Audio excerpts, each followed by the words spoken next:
I walked through the thick forest by myself for hours.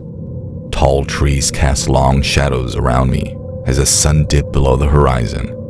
My legs pleaded with me to take a nap because my body hurt from the hike. I came across a hidden cabin right as I was about to give up. This abandoned structure from a bygone era provided shelter and a reprieve from the advancing night. As I drew near, the sound of my boots squeaking on the leaf-covered ground gave me cause for optimism. Despite resistance, I persisted in trying to open the cabin door. I got frustrated and started looking for another entrance. Then I noticed a shaky shelf that appeared to have been abandoned and was leaning against the wall. Thanks to my curiosity and persistence, I moved the shelf in order to find a door. As I entered, a strange silence engulfed me. Dust specks danced in the air, sending a chill down my spine. With its haphazardly put together furnishings as a crude line of defense against an unidentified danger, the cabin gave off the impression of being stuck in the past. It had been ignored for quite some time. I stepped deeper, layers of neglect muffling my steps. Cobwebs were all over the place, and the outdated wallpaper was obvious. But what I found next sent a shiver down my spine. A door in the corner caught my attention because it had obvious, claw-like scratches on it, suggesting that someone had been frantically attempting to escape. The sight frightened me as I tried to visualize the horrors that might have occurred there. As I dug deeper, I found more signs of suffering, including dark stains on the floor, evidence of tragedy and the relentless march of time. I became more uneasy as a result of this. I felt like an unwanted intruder discovering a dark secret hidden within the cold walls.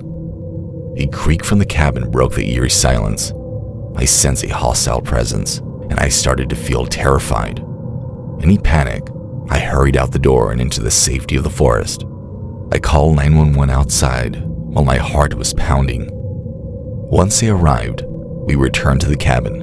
Their faces mirrored my apprehension, and they scrutinized the recent bloodstains and significant scratches on the door. They shared the same confusion and apprehension that I did.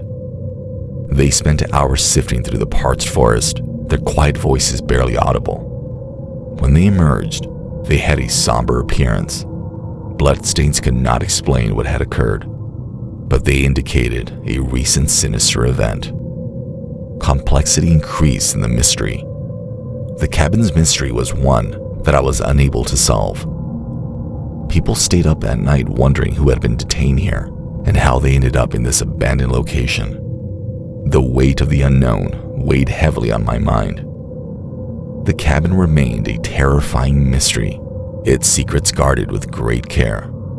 Some riddles are meant to be left unsolved. They lurk in the forest depths and are inextricably linked to the unsettling lure of the unknown. I therefore lie awake, troubled by memories, conscious that the enigmatic cabin in the woods will hold me captive for all time.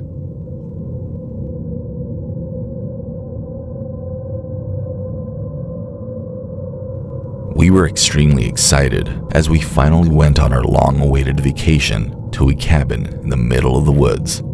Tall trees and pleasant outdoor scents made the area beautiful, but our vacation took a scary turn.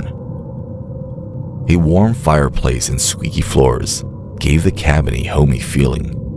When we got there, I had an odd feeling, like there was something in the air. I disregarded it, assuming it was simply a result of our new surroundings. The first to exhibit odd behavior was our daughter, Emily. She spoke to herself as if she had an invisible friend while fixating on something in the distance. We initially assumed it was just her imagination, but it started to get weirder. She reported seeing a shadowy figure outside her window when she awoke crying. We made an effort to reassure her, but we were also becoming anxious. In the cabin, strange things kept occurring. Doors slammed shut, murmuring came from the walls, and the inviting fireplace took on a spooky appearance. Sarah, my wife, changed as well and started to worry.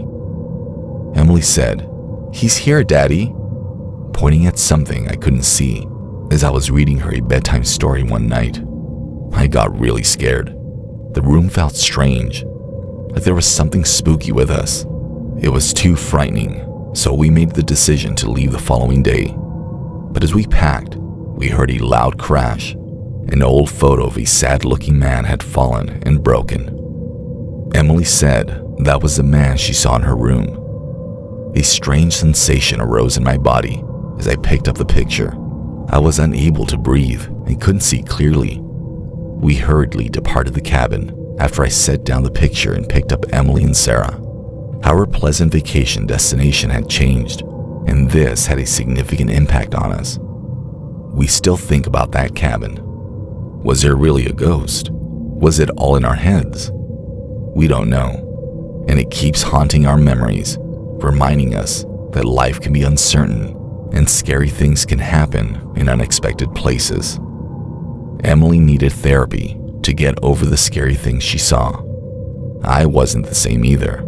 The experience changed me.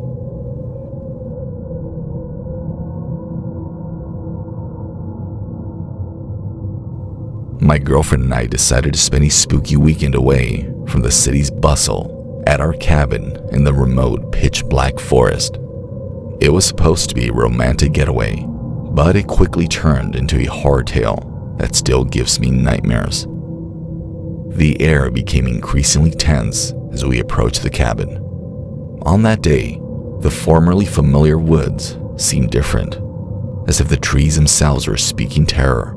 He appeared as a shadowy figure darting behind the trees as we unloaded our luggage. I caught a glimpse of his twisted, sinister grin, which made my heart beat faster. Although I made an effort to explain it away as my imagination going crazy, my girlfriend also saw him. Without saying a word, she grabbed my arm and pushed me inside as fear swept across her face.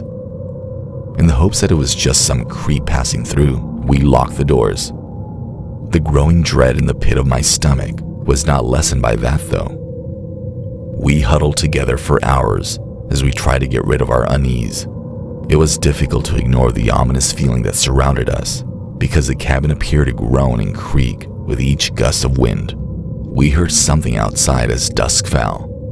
It was a shiver-inducing guttural sound. A lifeless body was lying on the ground, just a few feet from our cabin when I peeked out the window with all the courage that I could muster. I was unable to take my eyes off of the horrifying scene. Our realization that the man we had earlier seen was a murderer rather than merely a bystander caused us to become terrified. We considered contacting the police, but we knew it would take them hours to get to the cabin because of its isolation. The only thing left for us to do was to remain unnoticed and pray that the murderer wouldn't find us. We were paranoid at every noise outside because we thought he was getting closer. The wind blew like a banshee, and the shadows danced ominously as the night grew longer. As we clung to each other, we prayed for dawn to arrive. We cautiously went outside when morning finally arrived, not knowing what we might find. The terror persisted even though the body was gone. We hastily packed our belongings and left the cabin, swearing never to go back to that evil location. A chilling reminder that even the most serene of settings, true horror can lurk just beyond the trees. The memory of that weekend still haunts us.